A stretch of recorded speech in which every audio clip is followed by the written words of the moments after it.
Buenas chicos, ¿qué tal? ¿Cómo están? Hoy vamos a avanzar lo que es la radiografía de tórax. Bien, antes que nada, entendamos el concepto de radiografía de tórax. La radiografía de tórax no es más que un examen de diagnóstico por imágenes que utilizan los rayos X para producir imágenes del interior de tórax, que me van a incluir lo que son los pulmones, el corazón, los vasos sanguíneos, las vías respiratorias y los huesos de la columna y del tórax. ¿Ya? Fíjense, aquí estamos nosotros en unos 60, 50 años después, en el futuro, ya todos expertos observando una radiografía sin necesidad siquiera de un negatoscopio, ¿no? ¿Qué es el negatoscopio? Es esa cosita que ya vimos en el hospital, donde ponemos las placas radiológicas para su visualización. Pero bueno, para esto falta bastante y al menos acá vamos a aprender lo esencial de una radiografía. A menos que ustedes quieran ser imagenólogos, ¿no? Y más específicamente radiólogos. Ahí sí deberían de estudiarlo a la perfección. Pero si no, por lo menos tenemos que aprender las principales características tanto de una radiografía normal como de una patológica, que esa va a ser la idea de la clase de hoy. Bien, entonces, ¿qué es todo acá? ¿Qué es esto que estamos viendo? Es simplemente el lugar donde se hacen las distintas radiografías. Que tenemos acá el detector de pared, aquí tenemos el tubo de rayos X. Aquí viene la persona, ¿ya? Se viene la persona, se para, ya sea de frente, de espaldas, de un lado derecho, de un lado izquierdo, no importa. Ahorita vamos a aprender las distintas posiciones y proyecciones. Cuestión que a partir de este tubito salen los rayos X, penetran a la persona y aquí en el detector de pared terminan esos rayos X que están penetrando a la persona, ¿no? O en este caso, a mi paciente. Ahora, no siempre vamos a tener pacientes que ellos puedan venir a pararse acá. Entonces, para eso tenemos al detector de piso. Este detector de piso, entonces lo ocupamos en aquellos pacientes que no pueden pararse, que se encuentran en decúbito supino, como por ejemplo pacientes graves, pacientes que se encuentran en UCI, pacientes que están intubados, pacientes que se encuentran en estado de somnolencia, etcétera, etcétera. Cualquier paciente que no pueda ponerse de pie o no pueda estar parado en todo caso. Lo mismo aquí tenemos otro tubo de rayos X por donde salen mis rayos X propiamente. Ok, pero antes de ver esas posiciones y proyecciones, quiero que aprendamos las densidades de la radiografía. ¿Ya? Las densidades me sirven para poder identificar las distintas estructuras anatómicas o patológicas, dependiendo de qué suceda, ¿no? Bien, entonces fíjense, las densidades en el cuerpo consisten en una escala de grises que van desde el blanco hasta el negro. ¿Ya? Ahora, en el tórax tenemos 5 densidades que se pueden visualizar. ¿Ya? Esta densidad que es más negrita corresponde a la densidad aire. Esta otra densidad que es más grisácea es la densidad grasa.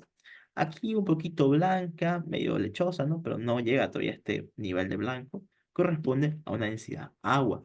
Ahora, debido al calcio que se encuentra en los huesos, es que estos son bien penetrados por los rayos X. Entonces, esta es una densidad de calcio. Y bueno, aquí lo más blanco de todo se lo conoce como densidad metal. Entonces, a partir de ahora vamos a manejar dos términos. Vamos a decir que todo lo que veamos de color negro lo vamos a llamar radiolúcido y todo lo que veamos de color blanco lo vamos a llamar radiopaco.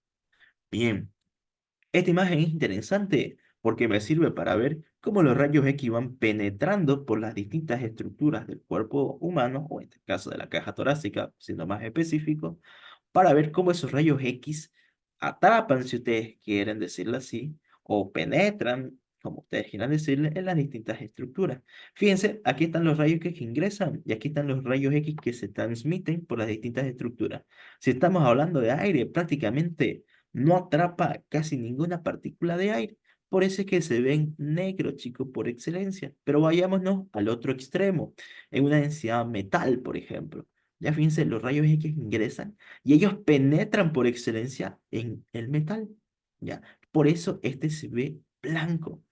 ¿Ya? ¿En qué tipo de pacientes vamos a poder observar la densidad metal? En aquellos que, por ejemplo, tengan algún marcapaso o en las mujeres comúnmente se pueden observar en los piercing, en los pezones, ¿no? Más que nada. Pero bueno, Esto en cuanto a las densidades y aquí su explicación de cómo van penetrando los distintos rayos X y por qué se van proyectando en distintos colores mis densidades. Hay una mnemotecnia para eso, es OLAM, ¿ya? Fíjense en qué consiste. Dice que tenemos una densidad ósea que correspondería a esta densidad calcio, una oleosa que correspondería a esta densidad grasa, una densidad líquido que, bueno, corresponde a esta densidad agua, una densidad aire, que, bueno, es el aire, y metal, que es el metal, ¿no? A ver, esta radiografía podemos observar las cinco densidades. Por eso es bonita esta radiografía. Vayamos desde afuera hacia adentro para observar estas densidades. Fíjense, hacia más afuera tenemos lo que es la densidad oleosa o grasa. Corresponde a la piel, tejido celular subcutáneo y músculos. Ya es todo esto que estamos visualizando acá y acá. Luego, vayamos más adentro. ¿Qué hay por debajo de la piel, tejido celular subcutáneo y músculo? Los huesos. ¿Ya? Entonces, fíjense, los huesos se pueden visualizar gracias a qué? A que existe el calcio y al calcio lo penetran bien los rayos X. Entonces, la densidad calcio o densidad ósea se la puede visualizar en los distintos huesos que se encuentran en este nivel de la caja torácica. Ok, vayamos más adentro. Fíjense, este órgano central y medial que estamos viendo acá, que tiende a irse más hacia la izquierda, ya todos sabemos que es el corazón. ¿Por qué el corazón se observa con esta densidad líquido o densidad agua? Porque recuerden que el corazón es un órgano hueco y dentro de él hay un líquido. Ese líquido es la sangre. Lo mismo sucede con los vasos sanguíneos. Ellos son tubitos huecos por donde está pasando la sangre. Entonces, es por eso que nosotros al corazón y a los vasos sanguíneos vamos a poder observarlo con una densidad agua o densidad líquido. Bueno, fíjense que acá estos ya son los pulmones técnicamente porque están laterales a cada corazón, pero lo que quiero mostrarles es que dentro de los pulmones no hay solamente aire, sino que seguimos observando todas estas mallitas, si ustedes quieren, son tubitos que corresponden a los vasos sanguíneos del corazón, justamente porque ellos están llenos de líquido. Ok, y ya por último, entonces fíjense, ya que estamos hablando aquí de los pulmones, ellos tienen una densidad aire por excelencia, porque igual en su interior ellos prácticamente contienen aire, ¿no? Entonces, sí o sí vamos a tener que observar una densidad de aire así bastante radiolúcida en los pulmones. Es normal. Lo que no es normal es observar esta densidad y que no podamos visualizar los vasos sanguíneos, ¿ya? Eso nos podría hacer pensar en distintas patologías, como por ejemplo un neumotórax, ¿ya? Pero bueno, ya lo vamos a aprender eso después. Y por último tenemos a la densidad metal, que en el caso de esta paciente, que es mujer, porque puedo ver las sombras mamarias, ya tenemos aquí un marcapasos, que es esto de acá. Bien. Ahora veamos lo que es la posición y la proyección. Fíjense que en radiografía tenemos distintas posiciones.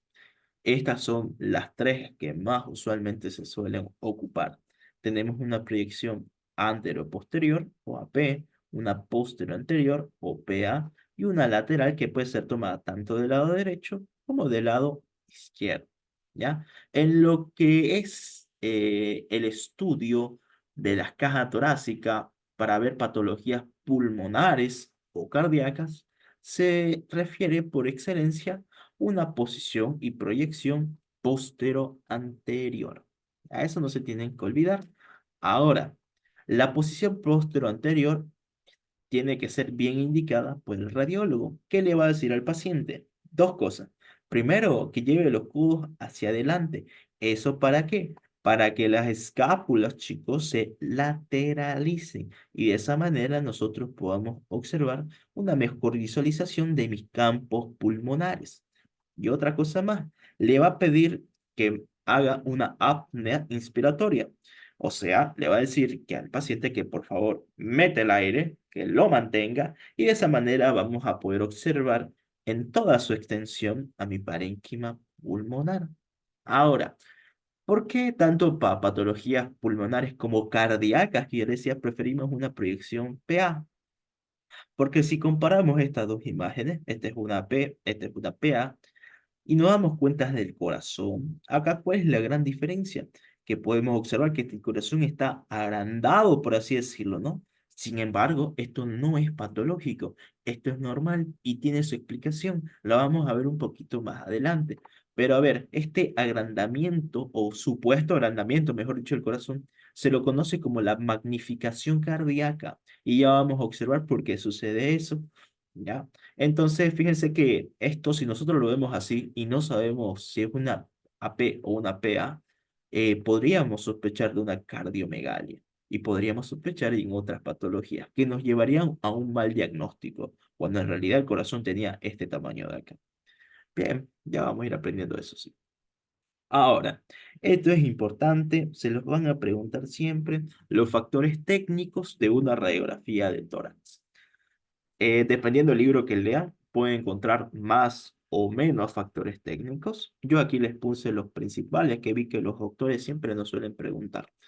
Primero que nada tenemos la marca. Fíjense, esta es una radiografía y la marca no hace más que referencia a la información que tiene el paciente que está ubicada en el lado derecho y superior. Incluso acá ya nos sirve para saber si es una PA o una AP. Aquí nos la está indicando. Está su serie de la radiografía y aquí está el nombre del paciente junto con su sexo. ¿No? Bien, vamos a hacer un agrandamiento. Fíjense, aquí está. Bien, sigamos. Segundo factor técnico, la completitud o cobertura. A ver, ¿a qué se referencia esto de acá? Fíjense, vamos a decir que una radiografía de tórax tiene una buena cobertura si podemos visualizar dos cosas. Para empezar, el área supraclavicular, es decir, por arriba de las clavículas, y que podemos observar estos ángulos que se encuentran en la intersección del diafragma con los arcos costales, que se lo conocen como ángulos costodiafragmáticos. Si podemos visualizar esas dos cosas en una radiografía, entonces decimos que esta radiografía tiene una buena cobertura o una buena completitud o que es una radiografía de tórax completa. ¿Ya? Entonces ese es el criterio que vamos a manejar. Bien, tercer factor es técnico, el centrado. A ver, acá se referencia el centrado. Vamos a decir que una placa debe de estar centrada sin rotaciones anómalas. ¿A qué se refiere esto? Para poder observar que no existe rotación en una radiografía, vamos a tomar lo siguiente. Vamos a hacer una línea imaginaria, ya que va a pasar por las apófisis espinosas. Ahí está. Ya, y vamos a tomar el extremo más medial, distal o interno, si ustedes quieren, de mis clavículas, que ahí se lo estoy remarcando. Ahora, vamos a hacer una línea en cada extremo de la clavícula que se va a dirigir hacia esta línea media. Ahí están, fíjense. Ahora, esta línea del lado derecho debe ser igual a la del lado izquierdo, ¿ya? Pero en este caso no lo es. Fíjense, no es una línea equidistante. Entonces, esta radiografía de tórax está rotada, chicos. Ahora, veamos este otro ejemplo de acá. Mismo caso, hicimos una línea medial sobre las apófisis espinosas. Tomamos en cuenta los dos extremos más distales de mi clavícula y hicimos dos líneas imaginarias que se dirigen hacia esta línea medial o central. Fíjense cómo acá las líneas sí son del mismo tamaño, son líneas equidistantes. Entonces, esta radiografía de acá no está rotada, es una radiografía bien tomada. Bien, en eso consiste el centrado. Ahora, ¿qué pasa con la exposición o la penetración? Fíjense, simplemente se refiere a la exposición o la penetración de los rayos X en las estructuras anatómicas. Ahora, esto depende a qué tanto se exponga a los rayos X el paciente, ¿no? Esto ya es pura cosa del radiólogo.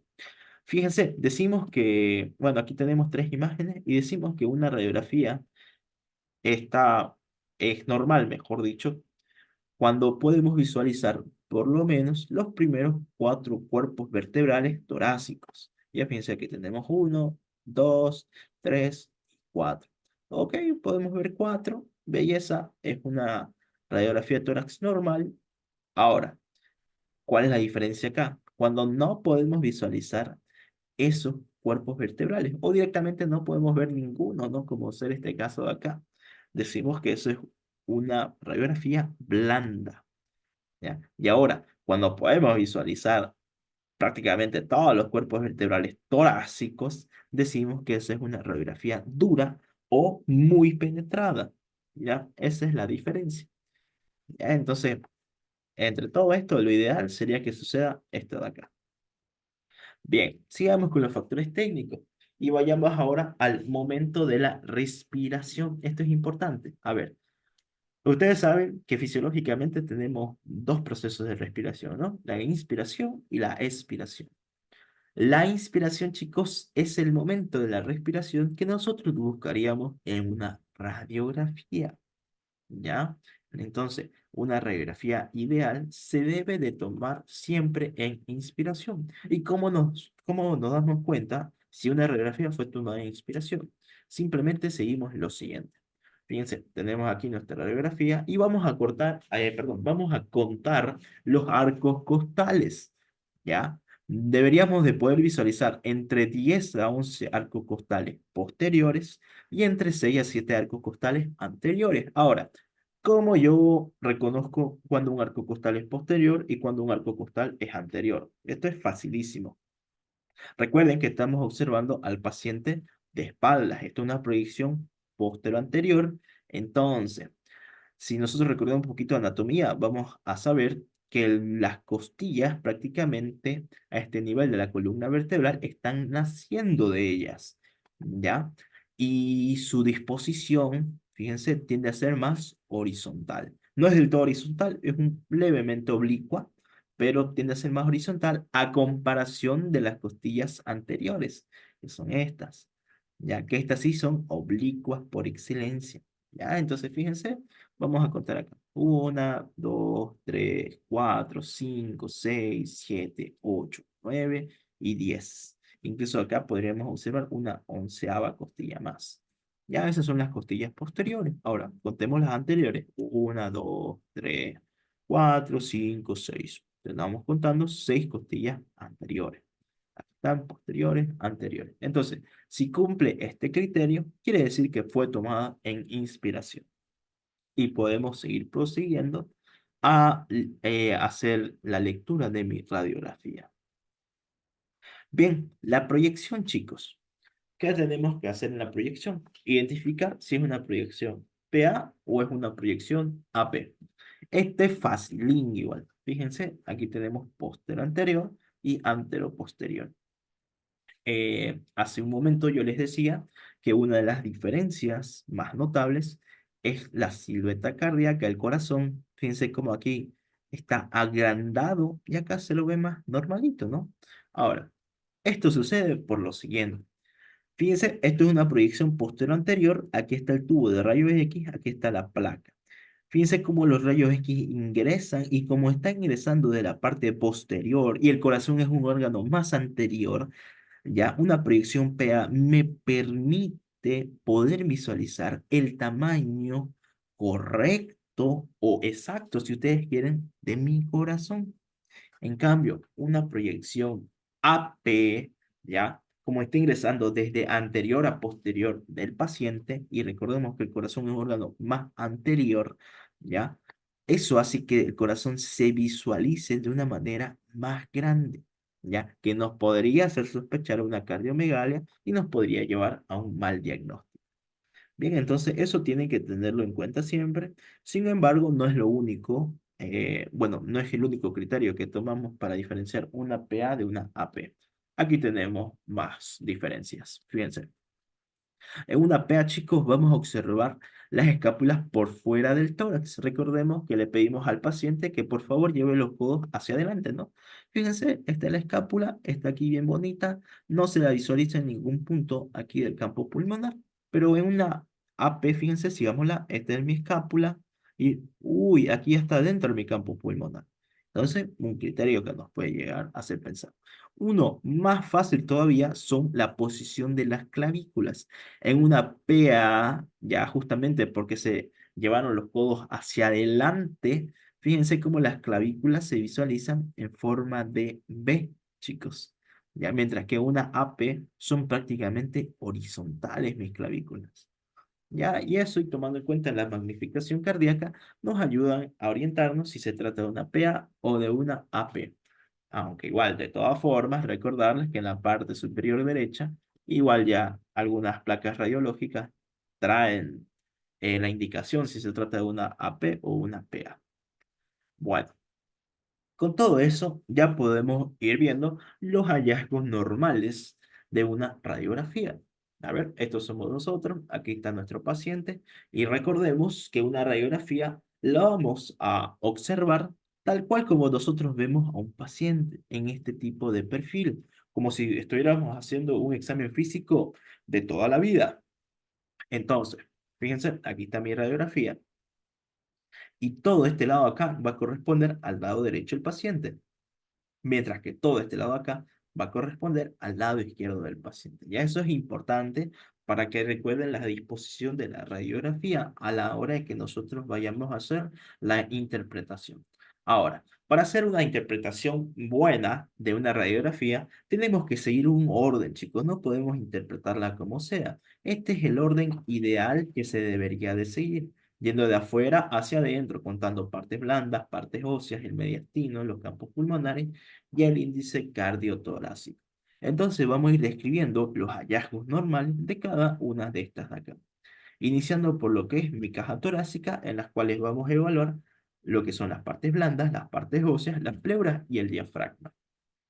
Bien, vamos a ocupar estas dos imágenes que tenemos acá. En las partes blandas, ya que aprendimos que para empezar su densidad era oleosa o grasa, que corresponde a las partes blandas, todo lo que es la piel, el tejido celular subcutáneo y los músculos, chicos. Y en el caso de las mujeres, también las sombras mamarias, como se puede observar acá. Ahora, ¿qué buscamos en el tejido celular subcutáneo? Que no haya ningún espacio de radiolucidez, porque si de repente acá hubiera un espacio de radiolucidez, o acá, donde sea, ya eso nos indicaría un hallazgo conocido como enfisema subcutáneo. Y el enfisema subcutáneo es simplemente aire que se encuentra en el tejido celular subcutáneo propiamente, ya, o en estas partes blandas. Y eso se puede ver a que hubo un traumatismo, perforó el pulmón y ese pulmón empezó a liberar aire. Y ese aire se está acumulando en estas partes blandas. Ok, entonces si vemos eso, tenemos que ya tenerlo en cuenta para ayudarnos a orientarnos a un posible diagnóstico. En este caso, no hay enfisema subcutáneo, no hay ninguna lesión, entonces son partes blandas conservadas. Bien, una vez que vemos partes blandas, saltémonos hacia las partes óseas. ¿Qué vamos a ver en las partes óseas? Vamos a ver aquí lo que es la cabeza del húmero, en su articulación con lo que es mi escápula. Vamos a poder visualizar las clavículas, la columna vertebral, centro, y las costillas, chicos, las posteriores y las anteriores, respectivamente. ¿Ya? ¿Qué vamos a observar en las partes óseas? Que no exista alguna fractura, que no exista alguna lección, una luxación, por ejemplo. Ya, todas esas cositas. Bien, ahora yéndonos hacia más adentro, ahora especificando los campos pulmonares, lo primero sería observar las pleuras. Sin embargo, en una radiografía normal, las pleuras no se visualizan. Recordemos que las pleuras son esas membranitas delgaditas que me recubren a los pulmones y que tienen dos hojas, ¿no? Una hoja que se asienta sobre el propio pulmón, que se llama hoja visceral, y una hoja que se pega a lo que es la caja torácica, que es la hoja parietal. Entre ambas hojas existe un espacio que corresponde al espacio pleural, que normalmente no se llena más de 15 ml. Y si se llena mucho más de eso, ya corresponderían a distintas patologías, donde ahora sí se podrían visualizar pleuras, como ser en un derrame pleural, por ejemplo. ¿Ya? Bien, por último, al diafragma, chicos, tenemos que perdón, tenemos que observarlo. Se me fue la palabra. Bien, el diafragma, fíjense, tiene una característica. El del lado derecho es más superior que el del lado izquierdo. Y esto se debe a que a esta altura nosotros encontramos al hígado, ¿ya? Que tiende que ese hemidiafragma tiende a irse más hacia arriba.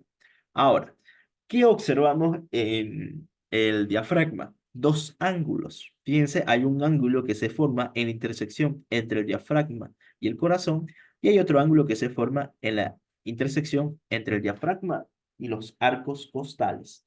Ok, entonces fíjense, este ángulo que se forma entre el diafragma y el corazón se lo conoce como ángulo cardiofrénico, mientras que este otro ángulo que se forma entre el diafragma y el arco costal se lo conoce como ángulo costofrénico o costodiafragmático. Es lo mismo, ahí están, ¿ya?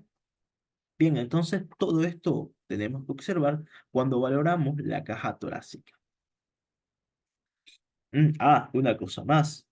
Fíjense que en pacientes que están de pie, ya es normal encontrar este espacio de radiolucidez que observamos acá. Esto no es que sea aire que se haya escapado de los pulmones, no, sino que a esta altura, del lado izquierdo, podemos observar una víscera hueca que es el estómago. Y el estómago en su parte más superior corresponde al fundus gástrico. Es un espacio entonces que se llena de aire, ¿ya? Esto es prácticamente igual el lugar donde nosotros realizamos el timpanismo en el espacio de Traubeno. Bueno, ahí está. La bulla gástrica se la conoce en la radiografía. Bien, sigamos viendo otros hallazgos normales. Vayamos con el mediastino y lo que es la silueta cardíaca. A ver, fíjense, esta silueta cardíaca no hace más que referencia que la forma del corazón, junto con sus vasos sanguíneos. Aquí tenemos un dibujo bonito de cómo se vería un corazón, ¿no? En una radiografía. Ahora, la silueta cardíaca vamos a valorarla de distinta manera, tanto del lado derecho como del lado izquierdo. En el lado derecho, ¿qué vamos a encontrar? Yendo desde superior a inferior, vamos a encontrar primero que nada a la vena cava superior, si se dan cuenta. Por debajo de la vena cava superior, ella está desembocando en toda esta curvatura que corresponde a la aurícula derecha. Ya, simplemente esto del lado derecho. Ahora, del lado izquierdo, ¿qué vamos a encontrar? Igual, yendo desde arriba hacia abajo. Lo que está más arriba, la arteria subclavia izquierda. Por debajo de esta, el arco aórtico, chicos. Por debajo del arco aórtico, la arteria pulmonar. Y por último, toda esta curvatura que vemos acá corresponde al ventrículo izquierdo. Algunos autores describen que antes del ventrículo izquierdo y por debajo de la arteria pulmonar se podría observar la orejuela de la aurícula izquierda, ¿no? Pero esto es muy raro de ver y por lo general simplemente se toma en cuenta al ventrículo izquierdo. Bien, a ver, esto es importante, fíjense. A ver, si tomamos esta imagen de acá, vemos que el arco órtico se lo visualiza solamente en la parte izquierda. Sin embargo, hay ocasiones en que también lo podemos observar en el lado derecho. Y esto se debe a lo siguiente. Fíjense que, por así decirlo, es algo normal, entre comillas, que con el pasar de los años, la elasticidad de esta aorta se va perdiendo. Esto se debe a que se van acumulando lípidos y deposiciones de calcio en las paredes de esta aorta. ¿Ya? A esto, chicos, nosotros en patología lo aprendimos como una placa de ateroma, que prácticamente corresponde a una ateroesclerosis. ¿Ya? Entonces es debido a esta patología que el arco órtico lo vamos a poder observar ya en personas mayores, también del lado derecho. Fíjense, aquí todavía no sobrepasa, aquí ya está sobrepasándolo y acá, bueno, ya lo sobrepasó demasiado, ¿no? Entonces se lo puedo observar en estas situaciones. Fíjense acá, tenemos una radiografía, aquí tenemos a mi arco aórtico, ¿ya? ¿Cómo yo identifico placas de ateroma o deposiciones de calcio en una aorta? Fíjense, acá vamos a agrandar los gestos, este es mi arco aórtico, y fíjense cómo acá hay una imagen más radiopaca, ¿no? En esta aorta. Estas son las deposiciones de calcio por las placas de ateroma, chicos. Ahí está. Bien, a ver, esta otra cosa acá, es importante. ¿Qué es esto? Es la silueta cardíaca del lado izquierdo. ¿Qué tenemos por acá arriba? Al botón aórtico. Por debajo de este, arteria pulmonar. Y toda esta curvatura, el ventrículo izquierdo. Entre ellos, fíjense, vamos a tener una línea que va desde el botón aórtico al ventrículo izquierdo, que se la conoce como línea tangente pulmonar. ¿Y para qué me sirve esta línea? Para medir la distancia que hay entre la línea tangente pulmonar y la arteria pulmonar. Normalmente debería haber una distancia entre 0 a 15 milímetros. Ahora, si por alguna razón esta arteria pulmonar sobrepasa la línea tangente pulmonar, eso ya no es normal, es patológico y nos podría hacer pensar principalmente en una hipertensión pulmonar. Bien, ahora veamos los campos pulmonares propiamente dichos. Ya, fíjense, aquí tenemos una radiografía, aquí tengo mis distintas vísceras. Ahora, estas vísceras vamos a trasladarlas aquí y lo vemos ahora de esta manera. Pero los campos pulmonares, específicamente, ¿qué vamos a ver? Vamos a iniciar por la tráquea. Recuerden que la tráquea es un órgano central, es un órgano tubular y es un órgano hueco también, por donde está pasando aire. Entonces, por eso la tráquea también se la ve más radiolúcida, ¿ya? Y luego la tráquea, fíjense, a una altura entre T4 y T5 más o menos, se convierte en lo que es la carina y esta carina se bifurca en dos bronquios principales que aún pueden ser visibles en la radiografía. Lo que son los bronquios primarios, los bronquios secundarios, ya es un poquito complicado poder verlas debido a que sus paredes son muy delgaditas, ¿ya?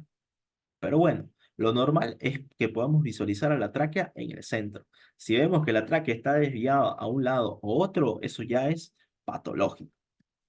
Bien, ahora recordemos que los pulmones, chicos, son dos, ¿no? Eso ya lo sabemos de siempre.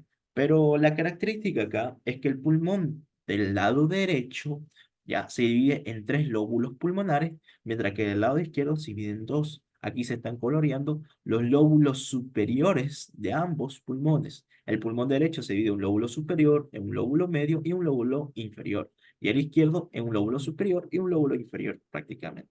Y ahí, como les digo, aquí se están pintando los dos lóbulos superiores, tanto del lado derecho como del lado izquierdo. Ahora, enfocándonos simplemente en la parte del lado derecho. Aquí había una mnemotecnia, yo la aprendí en primer año y hasta ahorita me acuerdo siempre, ¿no? Tenemos APA fuma LM y luego se persina. ¿Ya? ¿Cómo funcionaba eso? APA es para el lóbulo superior. Fíjense, seguimos la carina, esto es bronquio principal del lado derecho, y este bronquio principal del lado derecho se divide en tres bronquios primarios.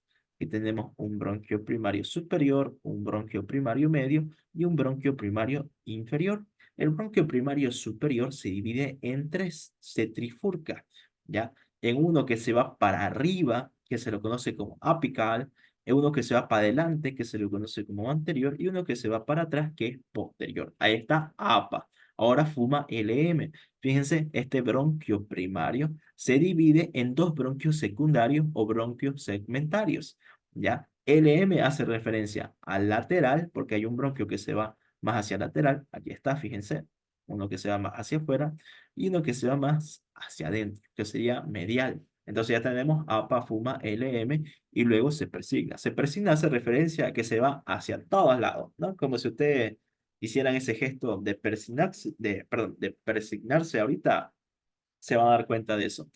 Entonces, fíjense, aquí está, por aquí atrás, mi bronquio primario inferior, que se subdivide en varios bronquios segmentarios o bronquios secundarios. Uno que se va para arriba, que es el superior, uno que se va para adentro, que es el medial, uno que se va para afuera, que es el lateral, uno que se va para adelante, que es el anterior, y uno que se va para abajo, que es el posterior.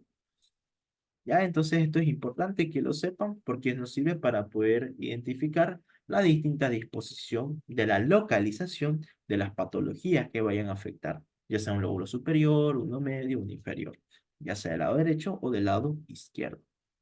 Bien, entonces ahí tenemos cómo se ven segmentados todos mis lóbulos pulmonares del lado derecho. Ahora vayamos a lo del lado izquierdo. Fíjense, nuevamente tenemos la carina, tenemos el bronquio principal del lado izquierdo y a partir de esto tenemos que se bifurca en dos bronquios primarios, un bronquio primario superior y un bronquio primario inferior, porque a diferencia del pulmón derecho, aquí solo tenemos dos lóbulos, ¿no? Uno superior y uno inferior. Ahora, del bronquio primario superior se sigue dividiendo en dos cosas. Este tronquito que se va para arriba se lo conoce como culmen y este tronquito que se va para abajo es la língula. El culmen, a su vez, chicos, fíjense, se sigue dividiendo en otros dos tronquitos, ya que estos serían prácticamente bronquios segmentarios o bronquios secundarios, junto con el culmen. Ahora, fíjense que hay uno que se va hacia adelante, que es anterior, y hay otro que se divide en otros dos, ya que corresponde a un tronco apico posterior, porque tiene una parte que sea para arriba, que es la apical, y una parte que sea más para atrás, que es la posterior. Bien, ahora, de este otro tronquito que nacía del bronquio primario superior, tenemos acá a la língula. Y la língula también se divide en dos. Uno que se va para arriba, corresponde a la língula superior, y uno que se va para abajo, que corresponde a la língula inferior. Bien, y bueno, en el lóbulo inferior es tal cual la misma disposición que teníamos en el lado derecho. Es como persignarse hacia todos los lados. Vamos a tener un superior, un posterior, un lateral y un anteromedial. Bien, de esa manera entonces recordamos rápidamente la disposición de los distintos segmentos de los lóbulos pulmonares. Esta imagen es interesante, es bonita. Fíjense que estamos comparando un pulmón derecho con un pulmón izquierdo, pero desde una vista lateral. Fíjense cómo tenemos aquí el lóbulo superior del pulmón derecho y cómo tenemos acá al lóbulo superior del pulmón izquierdo. Ahora, esto igual es importante para la disposición. Fíjense que muchas veces nosotros vamos a poder observar acá un patrón más radiopaco a esta altura y vamos a decir, ah, eso está afectando al lóbulo inferior. Por lógica, ¿no? Porque está abajo.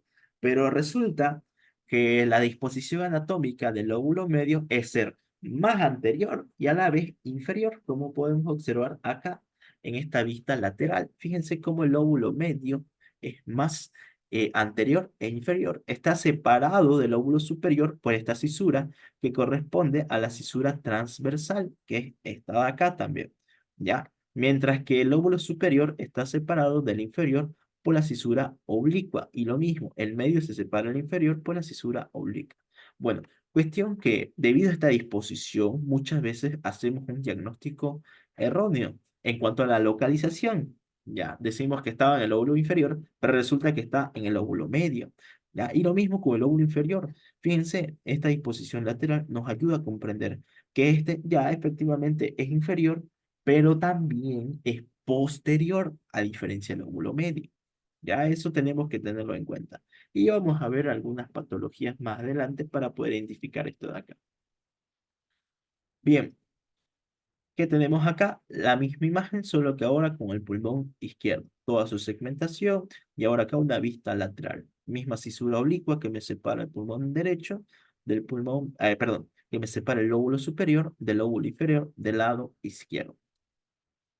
Bien, por último, en cuanto a los hallazgos normales, sería evaluar lo que es el índice cardiotorácico. ¿Para qué me sirve este índice? Para poder valorar el tamaño del corazón dentro de la caja torácica. ¿Y cómo sacamos este índice? Fíjense, primero vamos a hacer una línea central que va a sobrepasar por las apófisis espinosas. Ahí está. O luego, a partir de esta línea central y vertical, vamos a hacer tres líneas horizontales. Una primera línea se va a dirigir desde el extremo, ¿ya? Que protruye más del lado derecho, y otra línea horizontal va a ir desde el extremo que protruye más del lado izquierdo del corazón, ¿ya?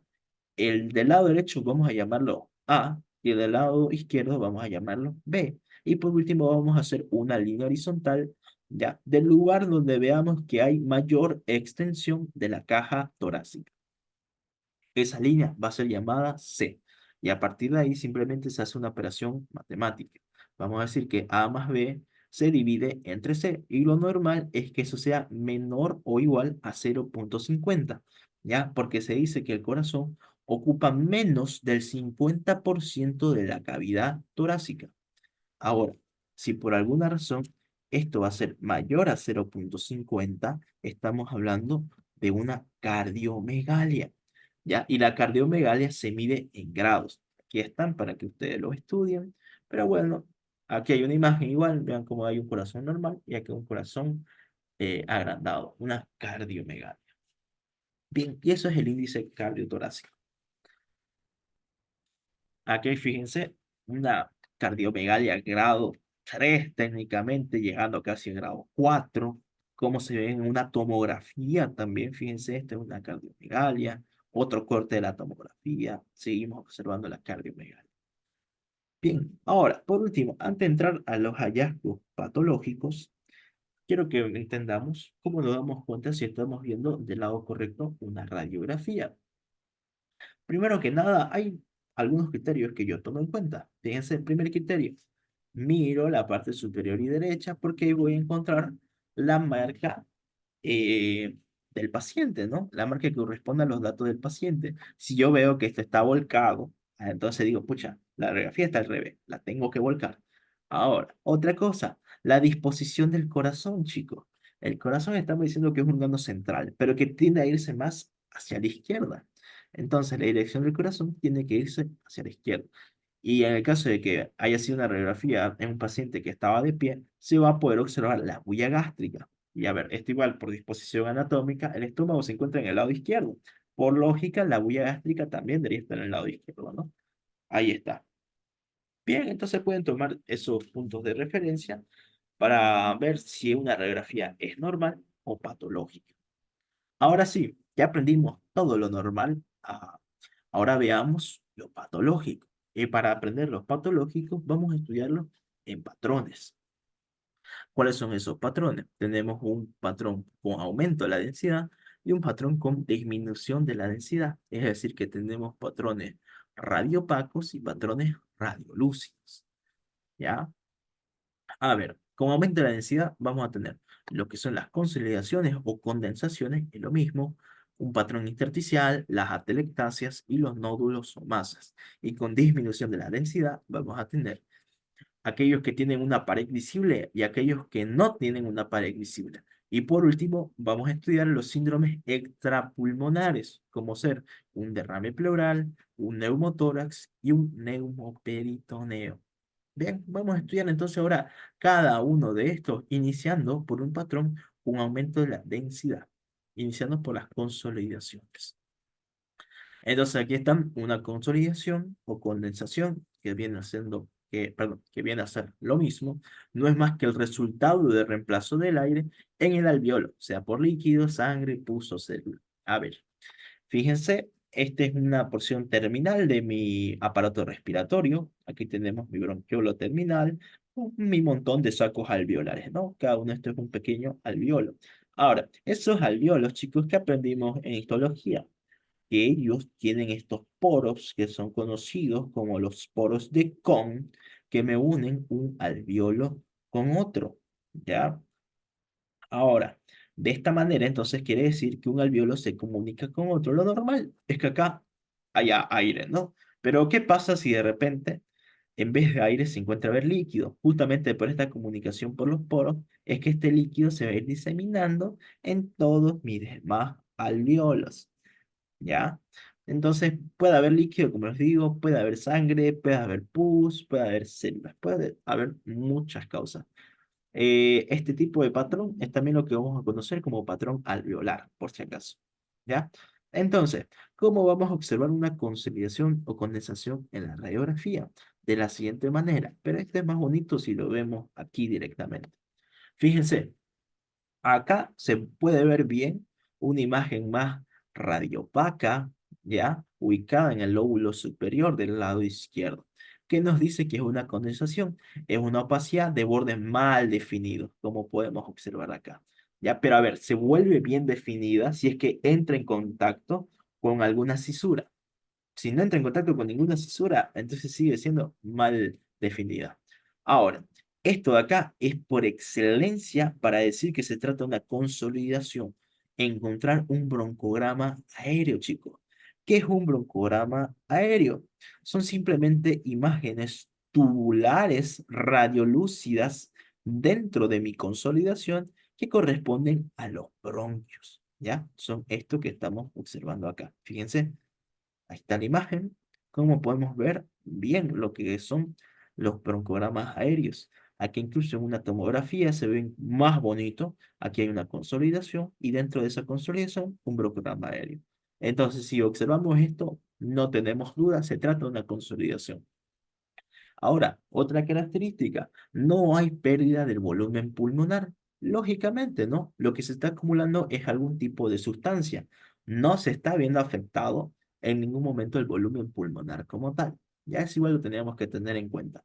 Por último, las consolidaciones o condensaciones se dividen en una global, en una difusa y en una multifocal. Veamos cómo funciona cada una de ellas. Empezando por la condensación global. Esta hace referencia a aquella condensación que solo afecta a un lóbulo. Puede ser superior, medio, inferior, ya sea del lado derecho o del lado izquierdo. Ya. Esta es tipiquísima de las neumonías causadas por Streptococcus pneumoniae, chicos. Ya no se olviden de eso. Fíjense, acá está claringa. Ya está afectando lo que es el lóbulo superior. Y fíjense cómo va. Ahí tenemos la consolidación y ¿qué les decía yo? Una consolidación de bordes mal definidos, pero si entra en contacto con una cisura, ya se vuelve, bueno, ya tiene un borde bien definido. Entonces aquí tenemos una consolidación global del lóbulo superior. Ahora, veamos acá una consolidación global del lóbulo medio, chicos. ¿Cómo sé yo que esta consolidación es del lóbulo medio? Porque no estoy observando la silueta cardíaca. Recordemos que el lóbulo medio del pulmón derecho ya es más anterior e inferior, mientras que el lóbulo inferior es posterior. Y asimismo es posterior a la silueta cardíaca. En este caso, el lóbulo medio es anterior a mi silueta cardíaca. Y como yo aquí estoy viendo que se borra la silueta cardíaca del lado derecho, ok, yo puedo pensar que esto es una condensación del lóbulo medio. Fíjense cómo va, ahí está. No hay silueta cardíaca, ¿ya? Por eso es que sabemos que esto es una condensación global del lóbulo medio. Ahora, fijémonos esta otra. Aquí tenemos la condensación, ¿ya? Pero sí podemos visualizar la silueta cardíaca. Entonces, eso quiere decir que esta condensación corresponde a una condensación global. Fíjense, ahí está, una condensación global, pero del lóbulo inferior, donde sí podemos observar la silueta cardíaca. Y lo que aquí se está tapando ahora es el diafragma. No vemos diafragma, en cambio acá sí lo podemos llegar a ver. Bien, recuerden porque igual es el lóbulo inferior el que está sentado sobre el diafragma, ¿no? Es por eso que acá no se puede visualizar el diafragma, pero acá sí se puede visualizar el diafragma. Bien, ¿qué más tenemos? Tenemos una condensación multifocal. ¿De qué trata la condensación multifocal? Simplemente son múltiples focos de condensación. En el anterior simplemente veíamos uno. Acá podemos ver varios en los distintos lóbulos. ¿Ya? Su causa más frecuente, chicos, corresponde a una bronconeumonía, ¿ya? Y bueno, ahí están algunos microorganismos que las pueden llegar a causar. Fíjense, aquí tenemos una condensación, aquí tenemos otra condensación, ¿ya? Eh, Fíjense cómo ya no está afectando un solo lóbulo y ya no está afectando siquiera un solo pulmón, sino que estamos viendo que hay una afectación tanto del lado derecho como del lado izquierdo. Ya, como les digo, esto es más que nada por una bronconeumonía. Y si se acuerdan un poquito de qué trata esta bronconeumonía, es simplemente una infección que comienza en el árbol bronquial y luego se empieza a diseminar por todos mis alvéolos. ¿Ya? Por eso se puede desarrollar de una manera aleatoria, no sabemos dónde específicamente se puede dar, e incluso puede ser generalizado, puede afectar todo el parénquima pulmonar. Ya, esto en cuanto a una condensación multifocal. Por último, ¿qué vamos a tener? Una condensación difusa. ¿Ya? Es aquella consolidación que afecta en su totalidad los campos pulmonares de ambos pulmones. ¿Ya? Y esto se ve bastante en lo que es un edema agudo de pulmón. Ahora, veamos qué pasa acá. Fíjense, tenemos consolidación acá, tenemos consolidación acá de este lado.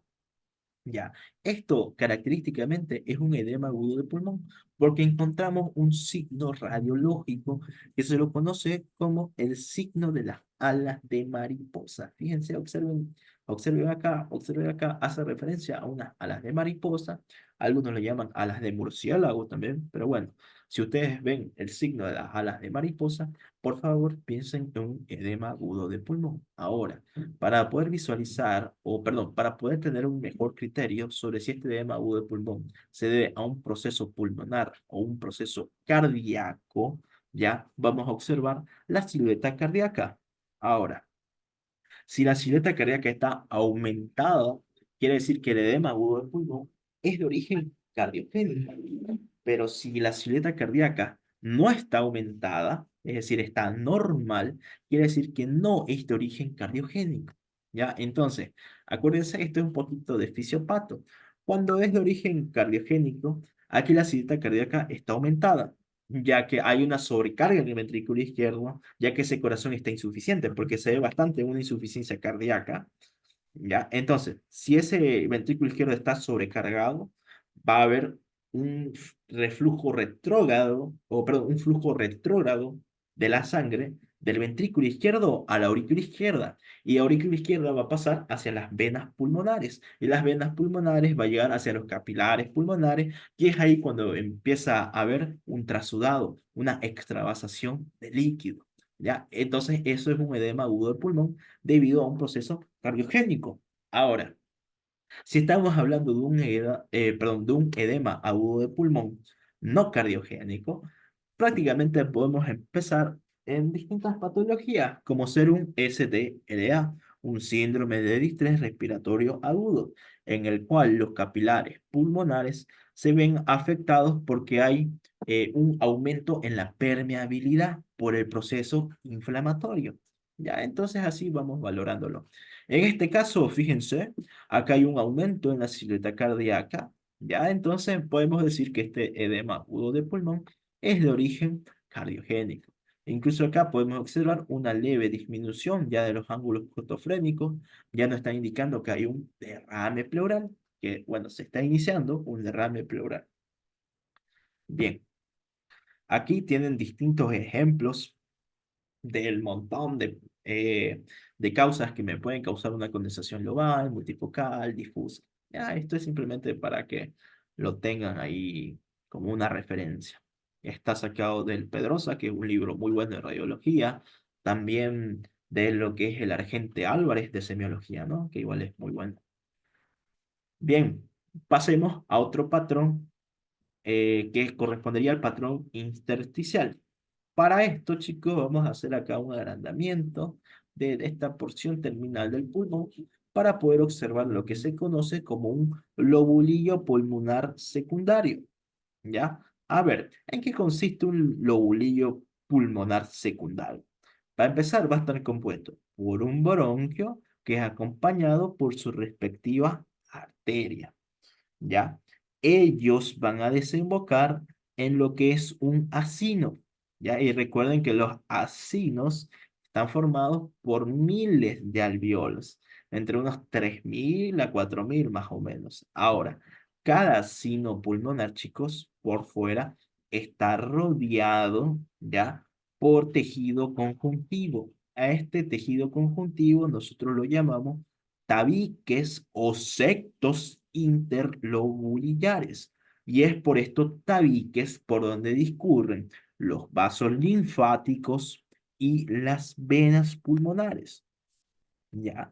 Entonces, de esa manera están compuestos mi lobulillo pulmonar secundario. Ahora, cuando nosotros hacemos cortes anatómicos, ya podemos observar estos lobulillos pulmonar secundarios con esta forma geométrica de acá, que básicamente corresponde a mi lobulillo pulmonar secundario, básicamente. Ahora, este patrón de acá, el intersticial, es un poco complicado de poder observarlo eh, en lo que son mis radiografías, a menos que el patrón sea muy evidente porque la afectación ya es mucha, pero por lo general se prefiere observar este tipo de patrón en las tomografías. Así que como esto no es una clase de tomografía como tal y es radiografía, vamos a saltarlo un poquito. Sin embargo, les voy a ir mostrando cómo se podrían observar estos distintos patrones en la toma. Bien, ahí está que la tomografía es por excelencia para poder observar este tipo de patrón. Y de las patologías más comunes que causan un patrón intersticial es la fibrosis pulmonar idiopática. Ahora, fíjense, aquí vamos a observar distintos tipos de patrones. dentro de estos patrones intersticiales, podemos encontrar un patrón reticular, chicos, que básicamente son cuando los septos interlobulares tienen forma de recto, como estamos observando acá. Esto corresponde prácticamente a una fibrosis pulmonar. También tenemos un patrón nodular, cuando podemos observar un montón de redonditos en todo el parénquima pulmonar. Ya son intersticiales por eso mismo. Esto, por ejemplo, es característico de una TB miliar. También tenemos un patrón intersticial con baja atenuación, como puede ser acá en el caso de un enfisema, chicos, por ejemplo. Podemos observar que hay espacios aéreos que muestran zonas más radiolúcidas. ¿Ya? Acá también. Fíjense, esto es un enfisema en la radiografía. Por último, tenemos un patrón intersticial con alta atenuación. Esto es algo característico que se puede ver en un patrón de vidrio deslustrado o vidrio esmerilado. Es lo mismo. Simplemente es, fíjense acá, voy a hacer un agrandamiento para que lo puedan ver mejor. Ya, es un incremento en la densidad difusa de mis septos interlobulares. ¿Ya? Bueno, este patrón en vidrio deslustrado, chicos, no es un signo específico de alguna patología, no, es muy inespecífico.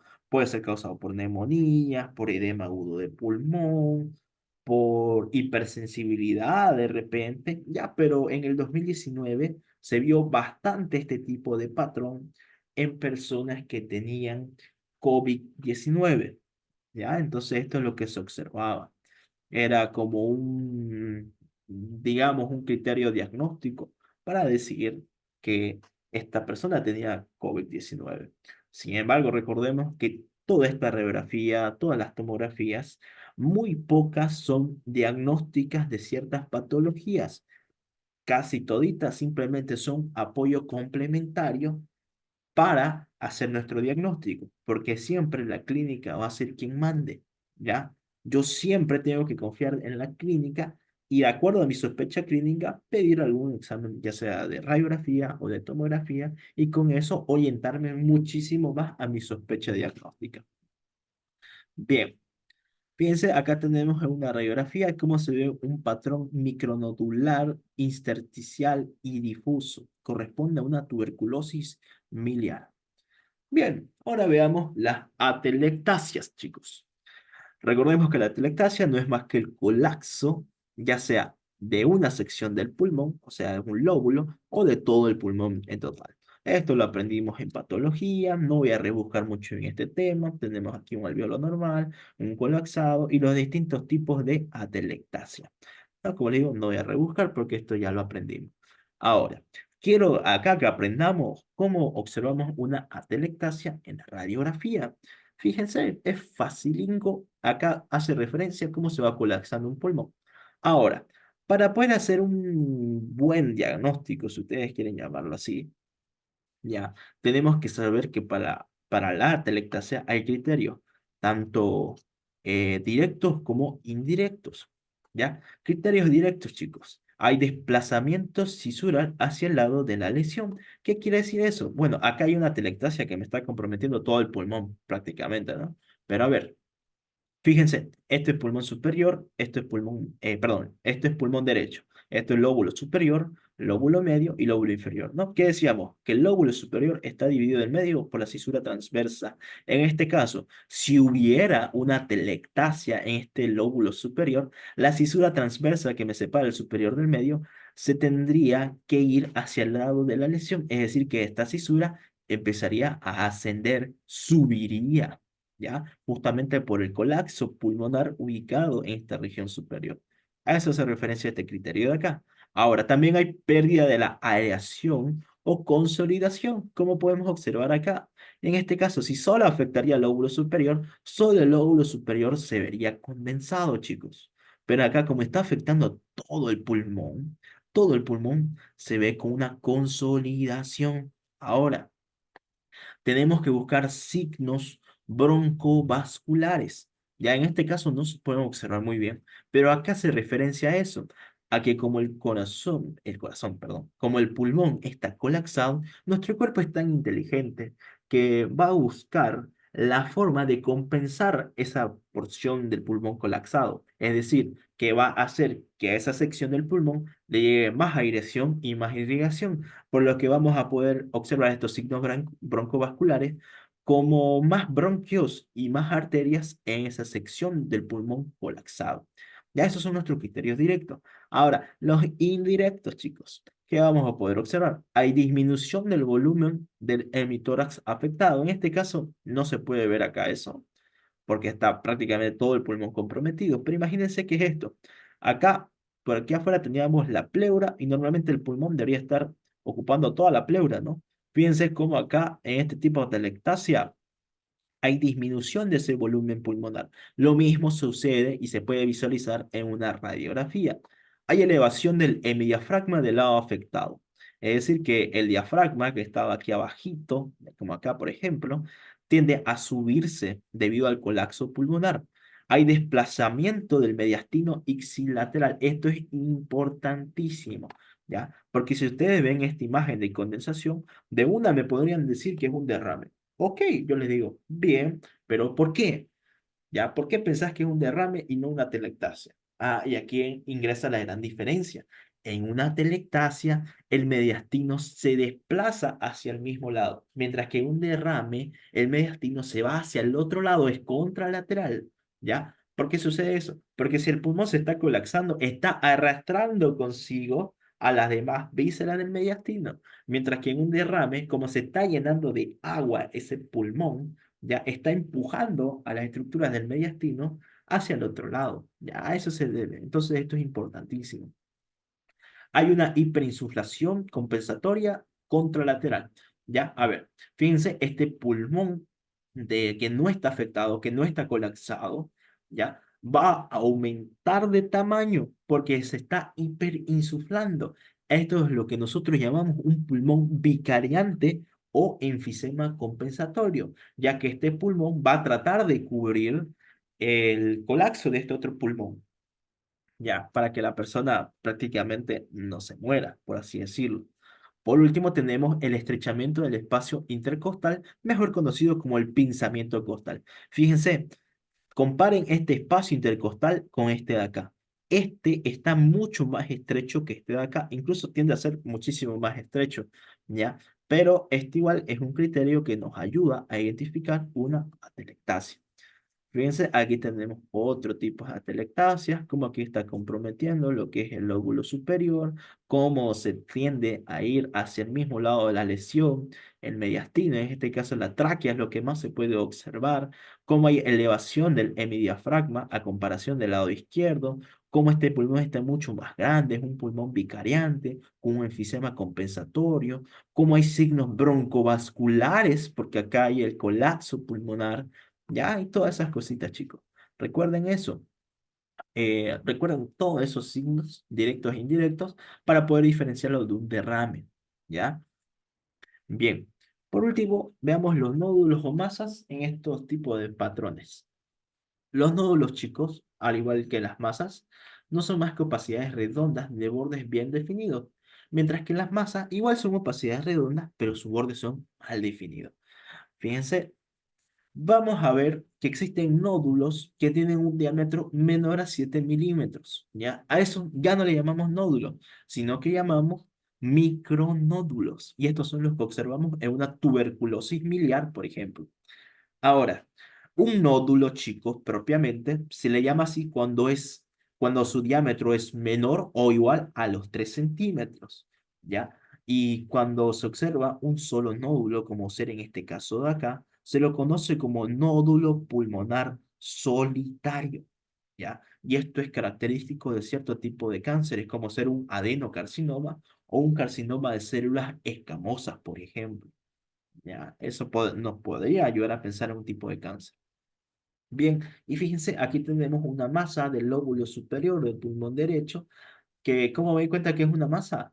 Porque tiene bordes mal definidos. ¿Cómo sé que no es una condensación y no es una masa? Porque no hay broncograma aéreo, chicos. Si hubiera broncorama aéreo, entonces yo no pensaría en una masa y directamente pensaría en una condensación y ya a partir de eso buscaría otras causas, ¿no? Aparte de eso, llamamos masa cuando su diámetro es mayor a 4 centímetros de diámetro.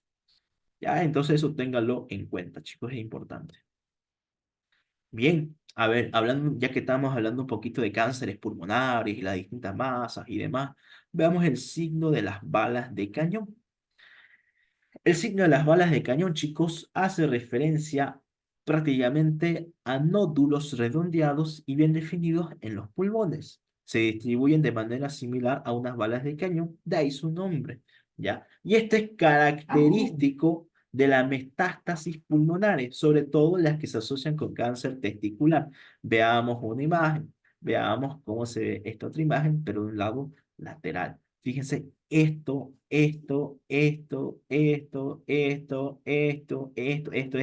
etcétera, todos hacen referencia a metástasis pulmonares y esto es lo que nosotros llamamos el signo de las balas de cañón. Bien, el signo de la silueta, chicos, fíjense, a ver, ¿en qué consiste el signo de la silueta? Esto consiste cuando dos estructuras de la misma densidad están en contacto y en el mismo plano se visualizan como si fuera una estructura única. Fíjense, acá estuviera el corazón, pero parece que esto también es corazón. Sin embargo, ya, es una masa, ya. Entonces esto es un signo de la silueta positivo. Ahora, ¿cómo me doy cuenta yo si esa masa es anterior o si es posterior para saber si el signo de la silueta es positivo o negativo? Estamos diciendo que es positivo cuando la masa tiende a ser de la misma densidad que la estructura, en este caso el corazón. Entonces, si esto es así, esto quiere decir que esta masa está anterior. Mientras que, si, fíjense, si podemos visualizar acá la silueta cardíaca, y la masa por detrás, eso quiere decir que esto es un signo de la silueta negativo, chicos, ¿ya? Y entonces esa masa se encuentra por detrás del corazón. Entonces, aquí para valorar este signo de la silueta, tomemos en cuenta, por favor, la silueta cardíaca. Si la vemos, es un signo de la silueta negativo, es una masa que está por detrás. Pero si no vemos la silueta cardíaca, podemos pensar en un signo de la silueta positivo. Quiere decir que la masa pulmonar está por delante, chicos. Bien, ahora veamos patrones, ya, con disminución de la densidad, pero con pared visible. Fíjense, acá está Facilingo, acá hay prácticamente hay un gran patrón eh, de este tipo de disminución de la densidad con pared visible. Acá tenemos otro, aquí tenemos otro, aquí hay otro. Estos chicos son bullas, ¿ya? ¿Qué es una bulla? Es un espacio aéreo mayor a 1 centímetro de diámetro de pared delgadinga. Fíjense, aquí su pared es delgadinga, ¿ya? Y está bien definida a diferencia de las condensaciones. Ahora, algo que también tenemos que tomar en cuenta, el grosor de esta pared es igual chiquitingo. Fíjense, es menor o igual a 1 milímetro. Esto es importante para poder diferenciar los otros tipos de patrones en estas disminuciones de las densidades. Bien, entonces ahí tenemos las bullas. ¿Qué tenemos acá? Fíjense, Fíjense, acá estamos encerrados, acá lo podemos observar también. Estos chicos corresponden a lo que son las cavernas, o mejor llamadas, las cavitaciones, ¿ya? Entonces, una cavitación no es más que un espacio aéreo radiolúcido dentro, chicos, de una condensación o consolidación, como ustedes quieran llamarla, o dentro de una masa, o dentro de un nódulo, ¿ya? Y a diferencia de una bulla, la pared de esta es gruesa, chicos. Es gruesa, fíjense, es mayor a 3 milímetros, como podemos observar acá. ¿Ya? Entonces, así hacemos nuestro diagnóstico diferencial entre una cavitación y una bulla. Ahora, ¿dónde vemos bastantes cavitaciones o cavernas? Por ejemplo, solemos ver cavernas, sobre todo en lo que es el lóbulo superior del pulmón. ¿A qué se debe esto? A pura disposición anatómica y fisiológica.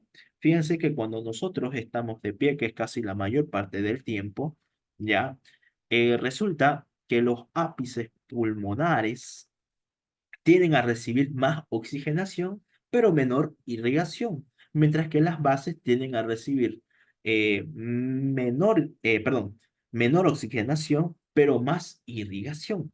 ¿Y a qué me voy con esto? Que los ápices pulmonares están oxigenados por excelencia. Entonces, ¿qué pasa con nuestro buen amigo el Mycobacterium tuberculosis? Él ingresa por el aparato respiratorio y como él es una bacteria aerobia, por excelencia busca el oxígeno. Y en este caso, ¿dónde va a haber más oxígeno? En los ápices pulmonares. Entonces, aquí es donde se forman las cavitaciones, chicos.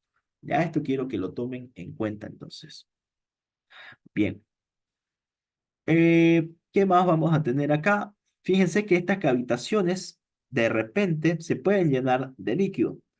¿Ya? Y si se llenan de líquido, me forman niveles hidroaéreos, es decir, que hay tanto aire como líquido, eh, básicamente en esta cavitación.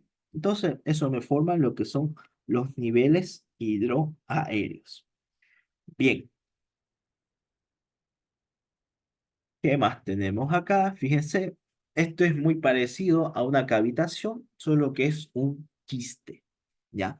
Los quistes, chicos, son espacios aéreos redondos de pared epitelial o fibrosa con una pared menor a 3 milímetros. Fíjense, a diferencia de lo que son mis cavitaciones, su pared es mayor a 3 milímetros, pero los quistes son menor a 3 milímetros. ¿Ya? No se olviden de eso. De esa manera voy haciendo mi diagnóstico diferencial en cuanto a signos radiológicos. Ya recuerden que la bulla es menor a 1 milímetro, quistes menor a 3 milímetros y lo que estamos aprendiendo ahorita es que las cavitaciones son mayor a 3 milímetros. Bien, luego el quiste es prácticamente lo mismo que una cavitación, un espacio aéreo que se puede llenar también de líquido, también puede formar espacios, o perdón, niveles hidroaéreos. Ya, eso no cambia. Bien, pues lo último que estamos observando acá, un patrón característico, que acá se puede ver mejor, esto es una tomografía, esto es una radiografía, y fíjense, este patrón se asemeja al panal que forman las abejas. Ya acá se puede ver otra imagen. Esto es lo que se conoce como panalización, y esto de qué era característico es prácticamente un patrón reticular difuso que corresponde a una fibrosis pulmonar. Bien, entonces eso en cuanto a los patrones con disminución de la densidad con pared visible. Ahora veamos el que no tiene pared visible, que corresponde a los enfisemas. Este igual no voy a rebuscar tanto en esto porque ya lo aprendimos en su momento en patología. Ya un enfisema simplemente es la destrucción de las paredes alveolares, ¿no? Y que puede ser de dos tipos. Puede ser centroacinar o puede ser panacinar. Centroacinar es característico de los pacientes fumadores, mientras que el panacinar es característico de los pacientes con deficiencia de alfa-1 antitripsina. ¿Ya? Bien, entonces fíjense cómo lo vamos a poder observar acá. Vamos a observar imágenes más radiolúcidas, ¿ya? Aquí, por ejemplo, aquí, acá, acá, son espacios radiolúcidos que no se pueden visualizar con una pared ya como estábamos observando en la anterior. Aquí en la tomo sí se pueden visualizar. Esto es más un criterio entonces para la radiografía. Fíjense, acá en la tomo sí la visualizamos. Aquí tienen su parecita, son los enfisemas. En el lado lateral de una radiografía no se puede visualizar pared, más sí se pueden visualizar esos espacios aéreos. Son colapsos alveolares, chicos, por destrucción alveolar, mejor dicho. ¿Ya? Bien. Por último, pasemos a los síndromes extrapulmonares, que diría yo son de los más facilitos y los más clásicos que siempre se ven igual. Tenemos primero que nada un derrame pleural. ¿Qué es un derrame pleural? Es la acumulación de líquidos, ya sea un exudado o un trasudado. Ya, fíjense, aquí tenemos una radiografía, como podemos ver una consolidación, ¿no? Parecía mucho una consolidación. Es una imagen radiopaca. Nosotros igual podríamos pensar tranquilamente aquí en una atelectasia. Ya, a ver, entonces hay signos característicos para poder definir esto. Esos signos son, primero que nada, la radiopacidad que va a provocar el borramiento de los ángulos, tanto costorrénicos como los costodiafragmáticos, chicos. ¿Ya? Ahora, primero se borra el ángulo costodiafragmático. ¿Por qué? Porque este tiende a ser mucho más inferior, ya por su pura disposición. Luego se borra el ángulo costofrénico, perdón, el ángulo cardiofrénico. Ya, simplemente por eso. ¿Qué más? Observamos el signo del meñisco o la curva parabólica de Diamond.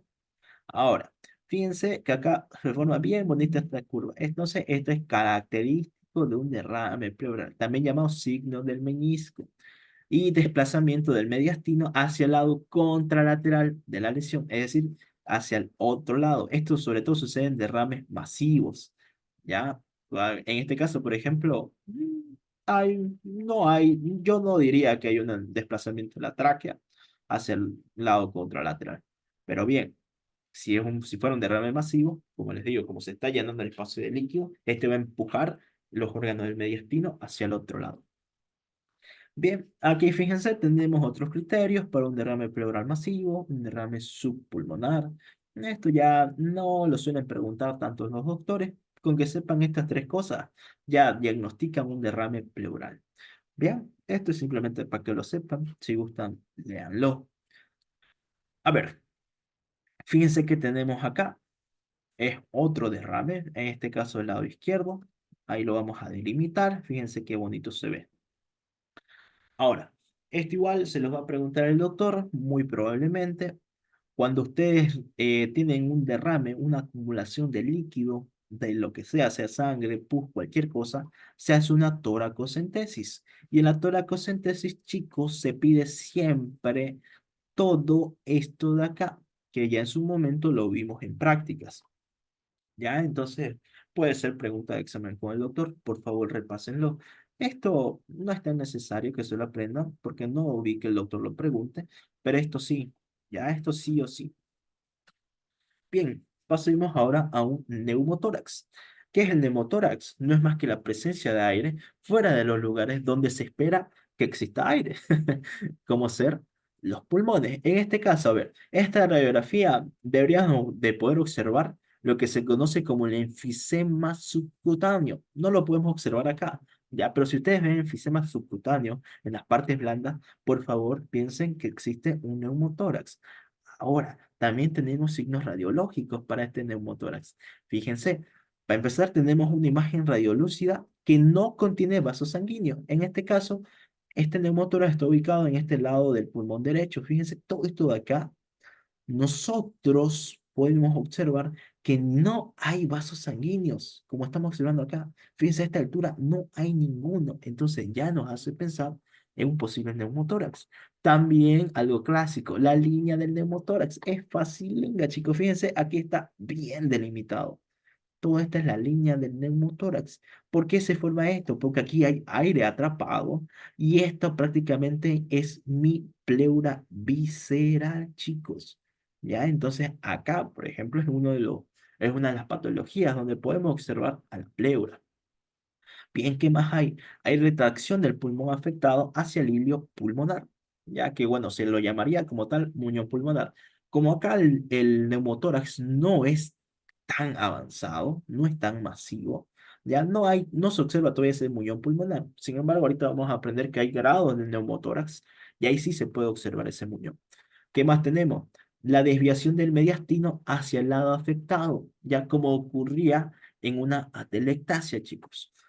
¿Qué más tenemos? El descenso o inversión del hemidiafragma afectado. Fíjense, y esto es claro, como se está acumulando el aire ya en el espacio pulmonar, eso tiende a hacer que el diafragma baje, descienda. Ahora, en el lado derecho es mucho más fácil de reconocer este descenso que en el lado izquierdo. ¿A qué se debe esto? Recordemos que en los hallazgos normales, el hemidiafragma del lado derecho era más superior que el izquierdo por la presencia del hígado.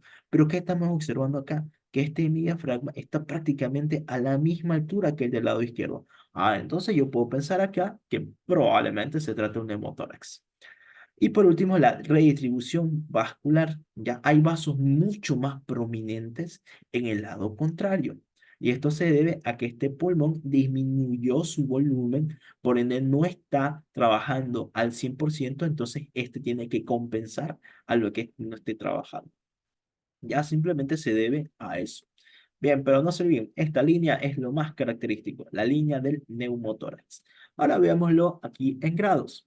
Fíjense, decimos que el neumotórax es grado 1 cuando esta línea del neumotórax, perdón, cuando, claro, la línea del neumotórax no sobrepasa lo que es la línea medio clavicular. Ya, aquí está mi clavícula, esta es la mitad, esta es la línea medio clavicular. Entonces, el neumotórax, cuando no sobrepasa la línea medio clavicular, ya estamos diciendo que es un grado 1. Cuando el neumotórax cuando el neumotórax, mejor dicho, chicos, ya llega hasta lo que es la línea medio clavicular, es un grado 2. Cuando el neumotórax sobrepasa la línea medio clavicular, es un neumotórax grado 3.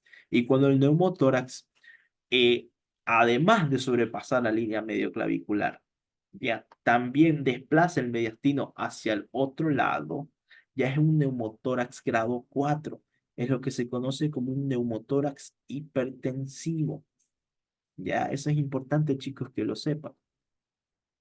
Bien, fíjense, por último, acá también los neumotórax, como sucedía en las cavitaciones o los quistes, puede que se llenen de líquido de repente y me forman esta línea. Esta línea entonces me divide que acá hay aire y que acá hay líquido. Son niveles hidroaéreos. ¿Ya? Lo mismo sucede acá, por ejemplo. Y esto es lo que se conoce como un hidroneumotórax, chicos. ¿Ya? Bien. Por último, ya con esto acabamos, veamos el neumoperitoneo, que no es más que la presencia anómala, ya sea de aire o de gas, en la cavidad peritoneal. Entonces, fíjense, esta es una radiografía de una mujer porque puedo observar la sombra mamaria. Y a ver, ¿qué estoy viendo acá? Yo diría que estómago, yo diría que esto es bulla gástrica. No, no, ok, un hallazgo normal. Pero del otro lado, fíjense, esto acá es diafragma, esto también es diafragma, ya que estoy observando aire por debajo de este diafragma. A ver, acá podría confundirlo con la bulla gástrica, sí, pero acá no hay cómo. Acá no hay bulla gástrica, no hay ningún órgano hueco que me pueda dar esta imagen. Entonces, esto es patológico. ¿A qué se debe esto de acá? Entonces, a que se perforó una víscera hueca, puede ser el estómago, puede ser el intestino delgado, ya cualquier víscera hueca de la región abdominal. Y eso, chicos, es lo que se le conoce como el signo de las alas de gaviota. ¿Ya? Simplemente, fíjense, son dos espacios radiolúcidos que se extienden hacia la línea media y representan aire libre que se acumula por debajo de cada hemidiafragma. Se llama ala de gaviota porque justamente simula, ¿no?, a unas alas de una gaviota. Ahí está. Y bien, eso es toda la radiografía en cuanto a lo importante que ustedes deberían de aprender. Ya con esto al menos ya se pueden defender y pueden realizar algunos diagnósticos. Nuevamente les hago recuerdo que la radiografía no es diagnóstica, chicos, es simplemente un examen complementario que nos ayuda a orientarnos en nuestra sospecha clínica para ahora sí hacer un diagnóstico definitivo. Bien, y eso es todo. Espero que les haya servido y gracias por quedarse a escuchar.